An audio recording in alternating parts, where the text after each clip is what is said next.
Joint, JOINT, joint क्या होता है? तो जैसे कि मान के चलिए कि ये बड़ा सा पत्थर है, अब ये कोई भी सा हो सकता है, रॉक हो सकता है, सेडिमेंट्री रॉक हो सकता है, ठीक है। तो उसमें जो एक हल्का सा एक लाइन हो जाता है, ठीक है, जो कि फॉल्ट नहीं है ना। फॉल्ट जो होता है वो और ज़्यादा गहरा होता है, लेकिन जो जॉइंट होता है वो जुड़ा तो रहता है ना, लेकिन ये कहीं ना कहीं वीक रहता है बाकी प्लेसेस से। लेकिन जो फॉल्ट होता है वो ज़्यादा वीक रहता है ना, और वो ज़्यादा बड़ा होता है। लेकिन जो जॉइंट होता है ना वो बहुत स्मॉलर स्केल में रहता है, बहुत पतला होता है ना। तो ये जो जॉइंट है ये कब एक्सप्लॉइट होता है?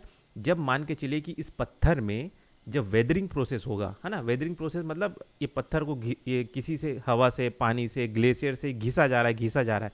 तो ये जो जॉइंट है ये फिर उभर के और आता है और यहीं से ये टूटना चालू होता है, ठीक है। तो इस लाइन को हम क्या कहेंगे? जॉइंट, ठीक है। और फॉल्ट क्या होता है? सीधा क्रैक हो जाता है, बड़ा सा ये क्रैक हो गया तो ये क्या है? फॉल्ट हो गया, ठीक है। जॉइंट क्या होता है? वो स्मॉल स्केल में एक लाइन सा रहता है जो कि कहीं ना कहीं डीपली रहता है, और दो पत्थर का जो जुड़ाव है उसी को हम कहते हैं जॉइंट। अगर टूटेगा भी कल को तो उसी लाइन से, उसी जॉइंट से ही, जॉइंट वाले लाइन से ही वो टूटेगा, ठीक है। तो समझ में आया? फॉल्ट जो होता है बड़ा क्रैक होता है, जॉइंट जो होता है वो स्मॉलर स्केल में होता है, बहुत पतला होता है। और वो कब एक्सप्लॉइट होता है या वो कब उभर के आता है ज़्यादा? जॉइंट जो है वो तब उभर के ज़्यादा आता है जब पत्थर में वेदरिंग प्रोसेस होता है। वेदरिंग प्रोसेस समझ रहे हैं ना?